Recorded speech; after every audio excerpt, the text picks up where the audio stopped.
the time of Hanukkah, which is just around the corner. So let's begin.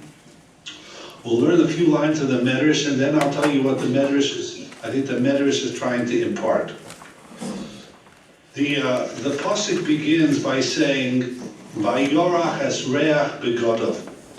That when Yaakov came into his father Yitzchok, Yitzchok smelled his clothes. He felt his clothes, and he assumed that this was in fact Esau. But the pasuk says, "Vayorach es reach begodov," and he smelled his clothes, which means the clothes that Esau used to hunt with had a certain odor to them, being out in the field, etc. So he smelled it. So the Medrash over here makes a play on words. Play on words means that this is not the exact translation of the word. Begodov means clothes, but begodov is related in Hebrew to the word bogdov. Bogade. Bogade is a traitor. Now, can anybody suggest why the word in Hebrew, in Ivrit, in Lashon Kodesh, the same word for beged is related to the word bogade, which means a traitor? Okay, the person in the back raising their hand. Just as someone can change a pair of clothing, someone can switch alliances and help someone else. That's excellent. That's a very good. That is the real explanation. Because what's a beggar? There's a word in English when we want to describe a traitor, and he's called a turncoat, and that is that he turns his coat. All of a sudden he was for one side, and then he turns his coat and goes for another side.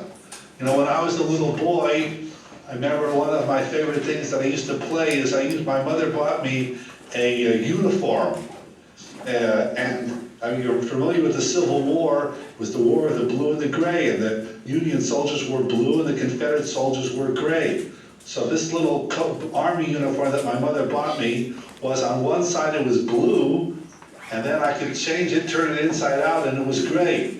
So that's a turncoat. So therefore, when the pasuk uses over here the word "Vayorach es begodov," and he smelled his clothes, so the Medrash, as I mentioned to you, on a not the pshuta shalmikra, not the simple translation, but it sees as a play in words, and it means Vayorach es bodov, which means that Yitzchak had a vision in the future of Boldim, of people who were traitors to Judaism. And the Medrash begins to cite two examples of people that were supposed traitors, but in the end, they weren't so bad. And that's what the pasuk is saying over here. That Yitzchak smelled these things, and he saw in the future people that were ostensibly traitors to the cause, traitors to Judaism, but in the end, they weren't so bad. Now, one example of it that we're going to learn is V'Yakum ish Stroros. There was a person named Yakum ish Stroros. Let's call him Yakum for short. So follow me along. He was the nephew of Yossi ben Yoezer. Yossi ben